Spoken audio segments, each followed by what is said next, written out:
Welcome to the Amplify to Seven Figures podcast, where we look inside the mind of seven-figure entrepreneurs to see how they amplify their business and amplify their life. Let's welcome today's guest. At the forefront of human-centered innovation, the impact of today's guests' groundbreaking work can be seen in individuals and teams across the globe, bringing together over 2 decades of business experience, neuroscience, brain mechanics, and behavioral psychology. She has created the first tools to truly make innovation tangible and accessible to us all. Through her proprietary assessment, the Innovation Quotient Edge, her newly released book, Innovation is Everybody's Business, Everyday Innovators Online Academy, she helps leaders and teams discover the keys to unlocking their innovative mind to get in the flow, create breakthrough outcomes, have stronger, more valued voice, and build high-performance teams that innovate and win together. When companies like Red Robin, Arrow Electronics, Army Research Labs, Schneider Electric, and Disney want to develop innovative people and ideas, they call this lady. She has run multi-million-dollar businesses and launched a few of her own. You can listen to her innovation rants and insights on her popular Inside LaunchStreet podcast. And she's a sought-after keynote speaker, first-time Ironman trainee. And as a kid in computer camp, she won the I'll Try Anything Once award. And that motto still lives on. Please give a very warm welcome to Tamara Ghandour. How you doing? I'm great. I feel like there should be a round of applause happening somewhere for that. I'm going to be getting one of those Stream Deck things, where you can go, woo! So it's coming. It's nice it's coming. To be here. Fantastic. So, Tamara, great to have you on the show. So for anyone who doesn't know, firstly, what is an innovator style? Yeah. So, I think, Paul, you know this because you took our assessment. We'll dive into that in a minute. Your everyday innovator style, and let me just give you a little bit of context, that is your natural way of innovating, your strength, your wellspring of innovation. Innovation is something that people mistakenly think is for the select few. Even us in the entrepreneurial world go, well, it's not me. I'm just keeping my head down. It's Paul over there with his cool backgrounds and his funky glasses.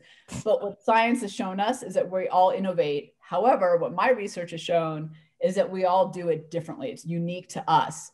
What I think is really exciting about our work is that your everyday innovator style, the triggers that apply to you, that's your competitive advantage in the marketplace. That's how you stand out. That's how you add value to the world. That's how you build a business that works for you and helps you be a strong leader to the teams that you build. So to me, it's not just, hey, here's how I innovate, how fun, but it's also, hey, this is how I get to scale and grow my business. And this is how I bring my best self to the work so that you can get to the results you're looking for. Yeah. And I'm the guinea pig. Yeah. So what was interesting, I went through the quiz and the assessment myself. And so I came out the other side and you also sent me a video a little bit afterwards. And the words and the language patterns that you used, and I was like, oh my God, that's exactly what I say. So let's dive into that a little bit. I'm open to sharing who I am, what innovator style I am. So there are 9 triggers, 9 ways that we as humans innovate. Each of us has 2 power triggers and a dormant trigger. So we won't talk about the dormant today. That is it's a place that it's going to exhaust you if you try to play there. And what is interesting about that is a lot of us are accidentally playing there and we're wondering why we're not satisfied. We're not getting results. Well, we're playing over here in this dormant area. The part that you and I are going to focus on, and for you as the guinea pig, are our 2 power triggers. So that's our wellspring of innovation. That is that value that we bring. That's the genius we have to the world. Yours, interestingly, so there's 2 of them, are collaborative and inquisitive. So Paul, you know this about you, but for your audience, let me just say, collaborative, people who have that as their power trigger, you pull disparate ideas and people and experiences together to create whole innovation. So the value that you bring is being able to pull people together, get buy-in, and you're always looking for those little nuggets from people to actually put together into a whole idea. So you may pull a little bit from me, a little bit from your last guest, a little bit from another experience.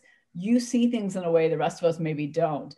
And then the inquisitive side is all about deep innovation. So for you, to no surprise, with your podcast, innovation's in the questions, not the answers. So the brilliance in that though, Paul, is especially as an entrepreneur, is that means that you challenge the assumptions, you pull back the layers, while the rest of us play on the surface. You're going, but wait a minute, why do we do things that way? Because of that, you tend to be innovative and create new approaches to things that we didn't think of, because you're questioning, well, why do we do it that way to begin with? So before I keep going, let me just ask you for a second, does that sound like you? Yeah, you're pretty much exactly spot on. And just to give an example, so people think it's not just like some kind of woo-woo. So one of the things that we do a daily huddle every day. And on a Friday, we do two things. One is a customer wow section. So everyone has to bring a customer wow to the table. And then after that, we do a sharpening the saw section. So everyone says in the next 7 days, what are you going to do to sharpen the saw? And the phrasing that I use all the time, it's always we. It's never I. There's no boss in our business. There's only a leader. Yeah. See, that's totally something a collaborative would say. But I want to dig into it a little further for a second. The fact that you set up for your team to bring these customer wows to the table is you leveraging your collaborative side to build a stronger team. And using it to fuel your innovation. Correct me if I'm wrong, but when you get out of those sessions, aren't you swimming with ideas because you're pulling all this disparate information together? And I'm going to give you an example on the other side for a second. I had a client once who they launched a toy product, brilliant toy product, super unsatisfied, company wasn't growing. They really weren't with customers. And the reality is it's because she had set up the business in a silo. So here she was, and like everybody else who was doing a product business, she manufactured the product, she marketed the product on social media, which was for her a one-way communication tool. Her marketing was bland at best. And she took the assessment and realized one of her triggers was collaborative. And she was like, wait a minute, I'm doing this in a way that doesn't work for me. So I'm not bringing the ideas to the table. I'm not staying up till midnight to get it done because I'm not energized. So she totally changed it up. She created these customer panels. She changed her social media completely. And what happened? Her business shot up because she was bringing her genius to the table. So I think as entrepreneurs, we don't have a lot of time to waste. And I think your example of how you pull your team together is exactly an example of how do you leverage your innovator style to build the stronger team and to build the stronger company. And it fuels you. Yeah. And something alongside that as well. My mentor said, right, you want to make sure your vision is 100% clear of where the business is going. So it's like, great, instead of me just going, great, I'm going to go and write the vision, I went to the team and said, right, by tomorrow, I want you to come back to me in 24 hours and tell me what is the vision of the company. And then what we're going to do, we're going to collate those together and create that vision together, because it's a team effort, not me. So I'm going to give your team a little insight into how to get buy-in from you on ideas. You ready for it? Go for it. So I'm going to share a little bit about me, and then I'm going to loop it back to you because I want to see the difference. I'm a risk taker experiential. So I innovate by leaping and getting uncomfortable. I want to push boundaries. And that is where I innovate, is in that space of uncomfortable. And I'm experiential. So I'm all about doing, right? I want real world. I need to bring an idea to life to be able to innovate against it. So one day I was running this consulting firm just a little while back, and my team came to me because I'd said to them, hey, we need new revenue streams, right? Our clients love us, but we have nothing for them to buy on the back end once these projects are done. So they went and did their thing. They came back. I'll never forget this. I was sitting in the conference room and they're sharing these ideas with me. And this is to your point about word patterns. And they were saying things like, so Tamara, we did the research and we believe these ideas, these service ideas will work because they're proven. Our competitors are doing it. And the data shows. And in theory, we think this is a good idea. I shut down every idea that day. Now, I didn't have the insight I have today. 2 weeks later, they came back to me. And they said, Tamara, we have these ideas. We think it's going to push the boundaries, take us into new places. We think that it's going to separate us from the competition. And we've done some experiments by talking to our customers, and here's what they've told us why they like them. And I was like, yes to everything. So for you as a collaborative inquisitive, if you said to your team, hey, go figure out some new revenue streams for us. We'll just use that example again. When they come back to you, to your point about language, They want to use your language. We collected this. We went to all these different sources and pulled these ideas together. We questioned how to do it this way. We looked at the assumptions in our business and we pulled these ideas. They said that to you, Paul, you're going to be like, yes, yes, and yes. Yeah. So the beauty of the everyday innovator styles is we have these personalities, right? We have these behaviors, actions, we have this language that we use. And when you understand that about the people around you and yourself, you can connect better to get more buy-in. So I share that for you and just to use you as the example, and team, there you go, right? But if they go to you and say, we just believe this idea is going to work because it feels right. So that's great for an instinctual, by the way. You're going to be like, yeah, but where's all the nuggets, right? That pull it together. Give me the numbers. Yeah, exactly. Right. All right. Tell me where this all came from, because you want to see how the pieces fit together. Yeah. So, right. So that language is fascinating to me, though, because I think as entrepreneurs, it gives us insight into ourselves. When we are working with our teams who we need the most out of, it gives us insight how to connect with them and they connect with us. And oh, by the way, in sales, if you really want to connect with someone, just speak their language. But we all have it. And our innovator styles are keys to that language. Yeah, and in a sales perspective as well, there's so many different layers of speaking someone's language as well. Like the other ones I learned was like, are they a why? Are they a what if? Are they a how? Or Are they avoiding the negative? Are they seeking the positive? Like there's different types of people out there. And some people are just like, oh wow, I get it. I mean, you can tell on this podcast as well, right? We've got the same energy level. Yeah. And then you're like, oh, I got on really well with Tamara. But like, if you were a little bit more like, yeah, so let me tell you about these innovator styles. Right. Academically speaking, Paul. Exactly. So yeah, it's that matching and mirroring that's really, really important. So how do you ensure that your team is innovating along with you so you can do that growth and scale? Yeah, so that is an incredible question. And I think what a lot of our work is with clients is how do you build a team of high-performing innovators? I think particularly as small business owners, entrepreneurs, one of the lessons I learned early on is you can't be the only one innovating. And I used to get stuck. It was like I was bottlenecked because there were a lot of people doing the work, but I was the only one innovating, and it was exhausting. It was absolutely exhausting. And we were just missing opportunities all over the place because they're out there with clients, not me a lot of the time, So a couple of things. One is I think everybody has to understand their everyday innovator styles, because to kind of our conversation, our innovator styles are different. So I need to understand what I bring to the team, how to bring out my best, but then I also need to understand how to leverage the other people on my team. I think particularly in small teams where we're really tight because we are working 24/7 together, a lot of friction can be caused because, there's different perspectives, there's different experiences that come to the table. So that's number one, is I think we have to really understand and then ultimately leverage each other's that diversity of thinking that we have. So here's the math. Well, it's not real math. Here's fake math for you. I've never understood, let's say you have 10 people on your team, whatever it is, you could have 1,000, it doesn't matter.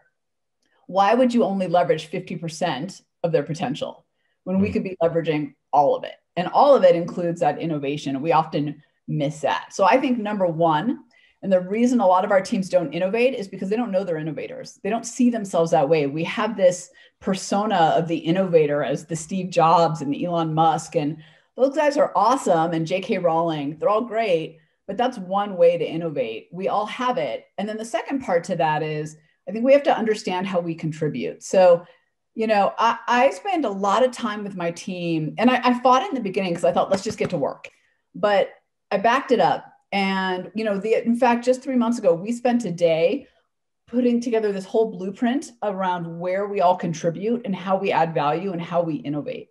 And I think when people understand their innovator styles, when they understand their contribution, where on that blueprint they fit, and then we give them the permission to actually do it and make mistakes and be okay to fail. So that's a whole, we could probably have a whole conversation about that. But I think you need that on the back end. If you do those three simple things, it becomes very simple to build a team of innovators. One phrase that we use all the time is outcomes, not outputs. Right. So it's not, let me go and tell you everything you need to do to output that thing. I'm going to tell you the outcome, go and figure it out. And then if it's not 100% right, that's okay. I can help you tweak it and then put it in SOP.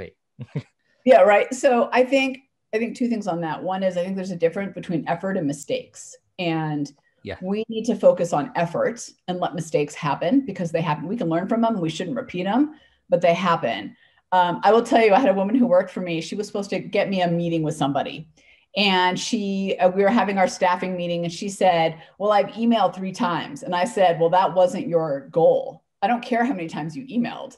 Your outcome was to get the meeting on the calendar. So find another way to get it done, because I'm totally with you on that. I mean, I think, like I said, and I think effort and mistakes are 2 different things. I think we sometimes accidentally focus on mistakes when we should be focusing on effort.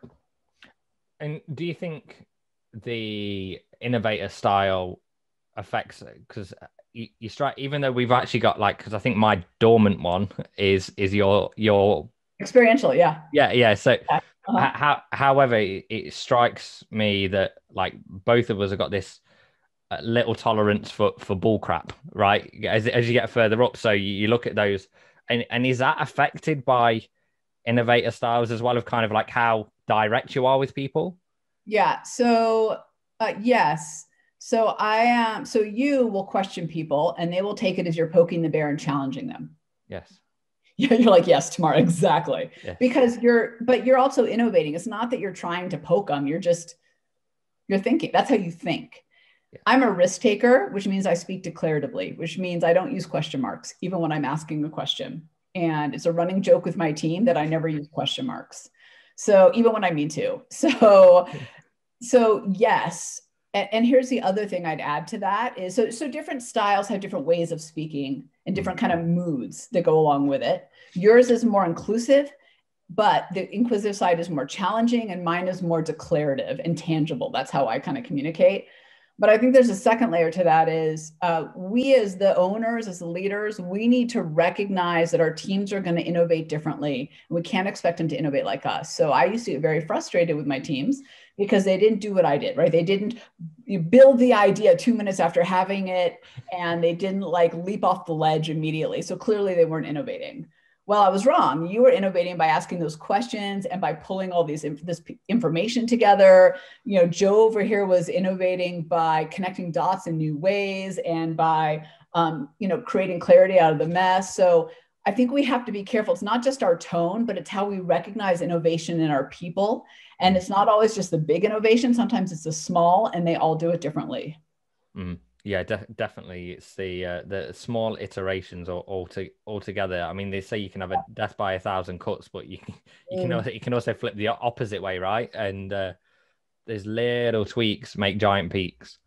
Yeah, I think we overlook the micro innovations that are as important as the big disruptive. And what I found in my experience is that rearranging the box creates more powerful breakthrough innovation than trying to go out of the box or disruptive or blue skies, whatever the catchphrase of the day is, because it's, ultimately what happens is, this is what happens in our brain is we need to go outside the box. We need to go blue skies. But, there's this lizard brain inside of us and it's going, yeah, but Paul, you have a box and you have to deal with it. Stay in your box. Yeah. So what are you going to do? Right. And it wants to keep you in the box. So if we look for opportunities for innovation, small and big, right in front of us, I actually think there's more room for innovation. If we look at companies or entrepreneurs that have been wildly successful, I would argue that a lot of them, they didn't suddenly walk away from what they're doing and, get totally transformative. They simply rearranged what was right in front of them, and they found something that created breakthrough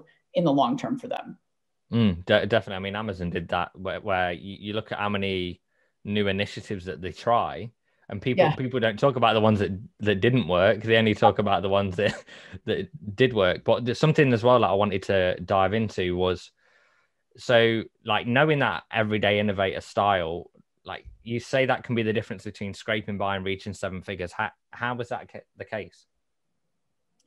So that is it's kind of what we were talking about in the beginning. That is your basis of innovation. That's your competitive advantage. So when you understand your everyday innovator style, you're unlocking innovation every single day. It becomes a mindset. It becomes an action. What that really allows you to do is navigate change and maybe even harness it and get ahead of the competition. So, as I always say, different trumps better every day of the week. So if we really want to thrive, if we want to kind of leap ahead of our competition, which we all do, we really need to understand innovation and how to think differently. And again, to your point, that could be small, that could be big, but your everyday innovator style is your foundation to that. I know how to do it for me. I know how my team does it, and we get to do it together. So now we've got compounding interest on our innovation. So it's actually a great time to have this conversation and for that question, because if you look at the last 18 months, so we all know we had this crazy pandemic. 2020 was a year that none of us ever want to talk about again. But let's look for a second at the entrepreneurs and the businesses that are crushing it out there. They figured out how to jump the curve and create new opportunities for themselves, and they're crushing it now. And there are others that actually didn't innovate, don't understand their innovator styles or how their teams innovate. And what's happened to them? Well, I would argue they're scraping by, or that we don't even hear about them anymore. So I was just talking to someone the other day who was telling me a story of a colleague who owned a huge, I want to say huge, multi-million-dollar company. And he's driving Uber now because he could not make the change. Wow. So yeah, and hey, good for him for doing what he needs to do. I will never knock someone for that. But my point is that springboard to get to the next level, wherever you are in your journey, is about understanding how you innovate, how your team innovates. Innovation isn't about a process. So that's the other mistake we make, right? So we get all like wrapped up in agile, design, lean, whatever it is. I can't tell you the number of phone calls I get from leaders or owners who say, Tamara, I spend hundreds of thousands of dollars on this process and nobody's using it. Well, it's because that's not how you drive innovation in your company. It's through your people. They're the ones that drive it. So you got to start there, and then we can back up to tools that you want. But it's kind of a long-winded answer to your question. But my point is simply that innovation is the springboard, and that starts with you.